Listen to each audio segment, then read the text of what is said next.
Dans notre vidéo d'aujourd'hui, je vais vous donner 4 erreurs courantes que je vois plusieurs personnes commettre en leur début dans le secteur de la cosmétique. Ces erreurs sont tellement fatales que si vous ne savez pas faire, vous n'allez même pas durer dans le business et surtout dans le business de la cosmétique. Bonjour et bienvenue à toi sur Cosmétique et Business.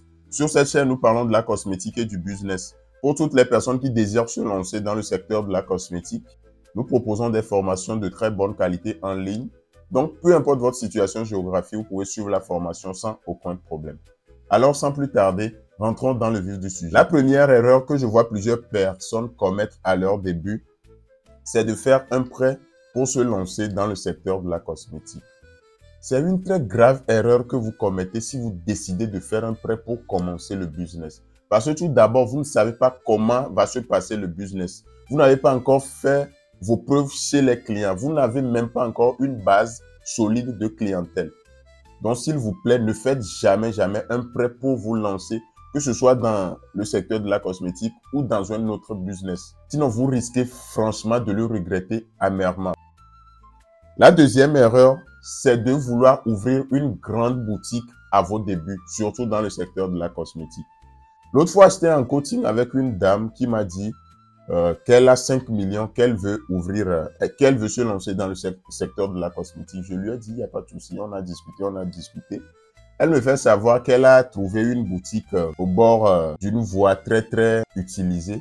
Elle a trouvé une grande boutique que déjà le loyer de la boutique s'élève à 120 000 francs le mois. Et pour y accéder, il faudra payer au moins 8 mois de caution. Et celui, ou soit l'agent immobilier qui lui a trouvé la boutique également va prendre 1 mois de commission. Donc, vous-même, vous voyez déjà les dépenses. Maintenant, elle me dit qu'elle va encore arranger, elle va faire de l'aménagement, elle va payer des trucs, les climatiseurs et autres là. Déjà, si on calcule les coûts d'installation, elle est déjà dans les 2 800 000 comme ça. 2 800 000 juste pour les frais de la boutique. 2 800 000. Si on enlève les 2 800 000 dans les 5 millions, il va juste rester 2 200 000. Donc, c'est avec ces 2 200 000 qu'elle va faire la production. Je lui ai carrément dit d'oublier de prendre une boutique, surtout à ses débuts. D'oublier carrément parce que déjà, quand tu prends une très grande boutique, chaque mois, tu dois payer. Et les frais d'électricité aussi seront tellement... Et tu auras des employés. Ce que je lui ai dit, c'est de commencer petit à petit. Moi, sans vous mentir, je ne me suis pas lancé en cosmétique avec une boutique en même temps. Non. Je faisais ça. Parce qu'aujourd'hui, nous avons la chance d'avoir les réseaux sociaux. Tu peux toutefois faire tes productions à la maison. Et petit à petit, tu vas agrandir ta clientèle. Et peut-être avec les intérêts, tu peux ouvrir une boutique. Aujourd'hui, nous avons la chance. On n'a pas forcément besoin d'ouvrir une boutique avant de se lancer dans le secteur de la cosmétique.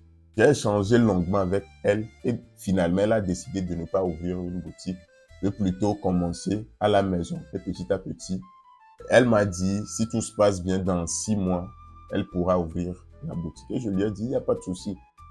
La troisième erreur, c'est de se comparer aux gens qui se sont lancés depuis dans le secteur de la cosmétique.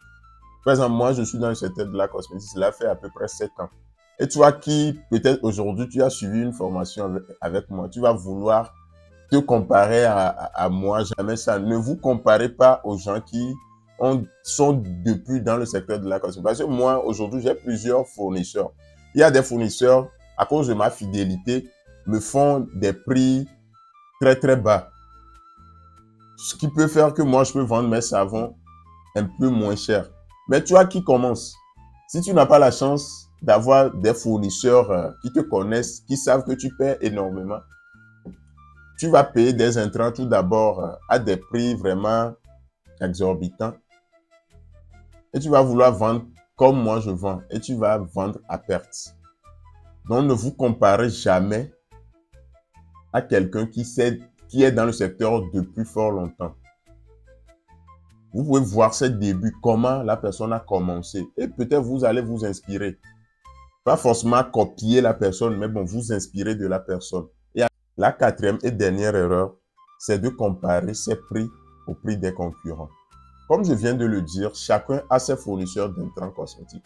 Parce qu'en cosmétique, ce sont les prix des intrants qui changent la donne. Ce sont les prix des intrants qui changent la donne et la qualité des intrants. Également la formulation.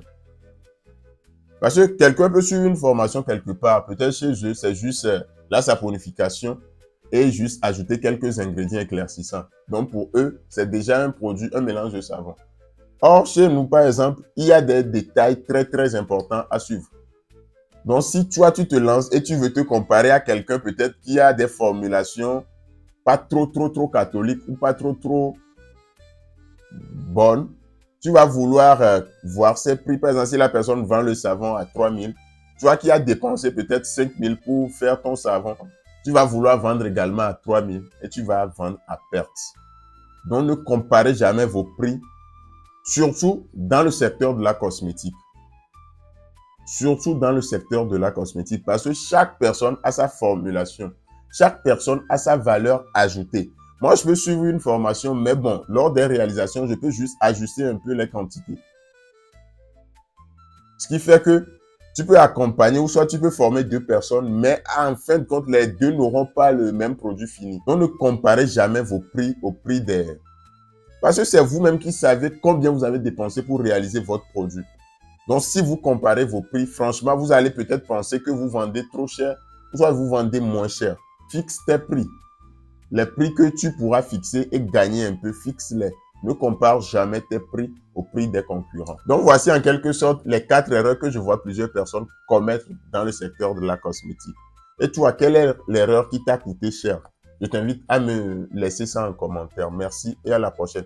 Et pour toutes les personnes qui désirent suivre une formation de très bonne qualité, nous proposons des formations vraiment extraordinaires en ligne.